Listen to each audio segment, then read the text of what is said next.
Segundo ano, evolução das gimnospermas 2. Beleza? Muito bom. Essa famosa planta, né, gimnosperma, cujo representantes são os pinheiros, né? Embora as sequoias sejam as maiores plantas, as maiores árvores, não é, que se tem notícia no planeta, e são plantas, gimnospermas são plantas muito antigas. Registros fósseis dessas plantas mostram que elas têm milhões e milhões e milhões de anos. Muito antes dos dinossauros, as gimnospermas já tiveram predomínio, já existiam no nosso planeta. Professor, várias adaptações então da gimnosperma e, claro, a principal, a que vai destacar, é pela primeira vez não necessita da água para fecundação. Tanto é que surgem os órgãos reprodutores, cones ou estróbilos. Cone masculino com a função de fazer os grãos de pólen, claro. Cone feminino com a função de fazer o gameta feminino, a oosfera. Professor, e como é que o grão de pólen vai parar na oosfera? Ah, sim, através da polinização. Quando está maduro, o estróbilo masculino, não é, produz grãos de pólen aos milhões. Por quê? Porque eles serão levados pelo vento, a anemofilia.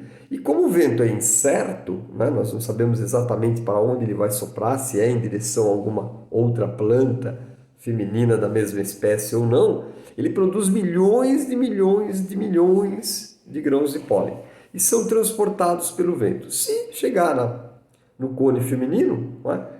Aí sim se dá a fecundação, o grão de pólen fecunda a oosfera para dar origem a um novo pinheiro, claro, formando a semente. Pinhão é o nome da semente das gimnospermas. Algumas adaptações interessantes também.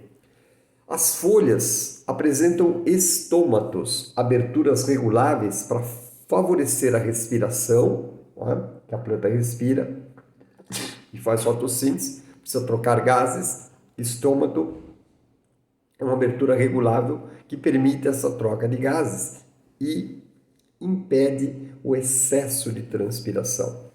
Então, isso garante uma conquista do ambiente terrestre mais efetiva.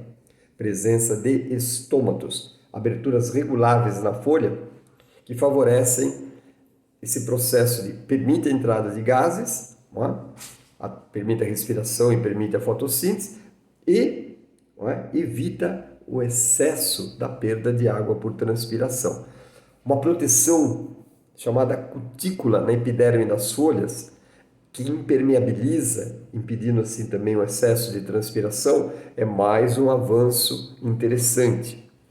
Lembra que são traqueófitas ou vasculares, portanto apresentam xilema e floema.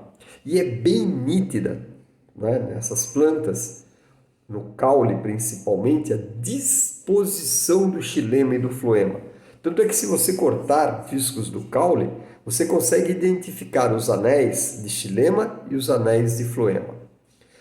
Mais perifericamente no caule, por dentro do caule, estou falando perifericamente da impressão que é por fora, né?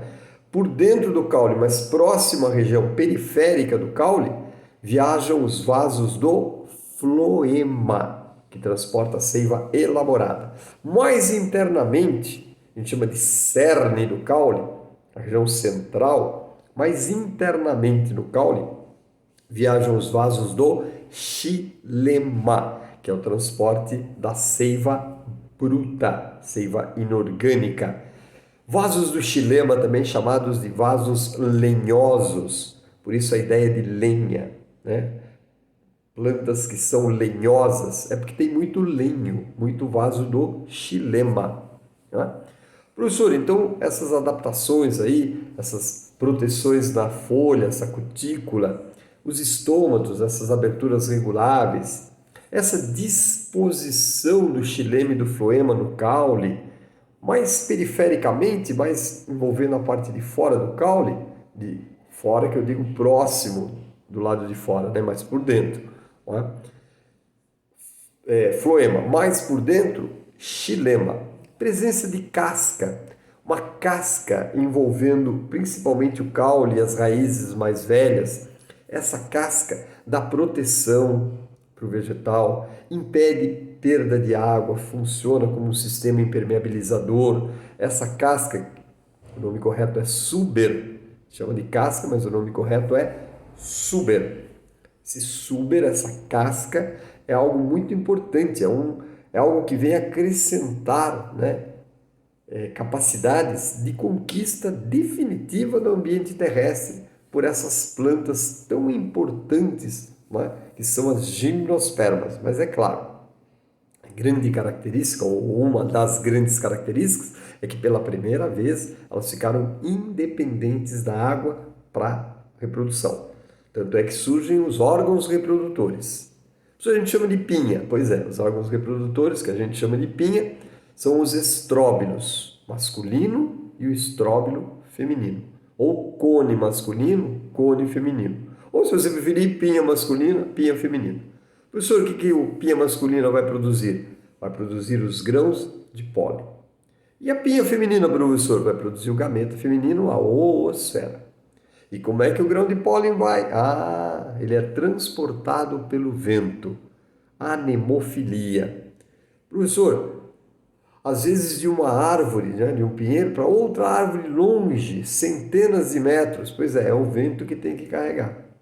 Por isso que os grãos de pólen, nesse caso da anemofilia, são produzidos aos milhões, porque tem que aumentar as probabilidades de chegar até o cone feminino onde está, né, a oosfera, prontinha para ser fecundada. Aí se forma uma semente que contém o embrião de uma nova planta, de uma nova gimnosperma.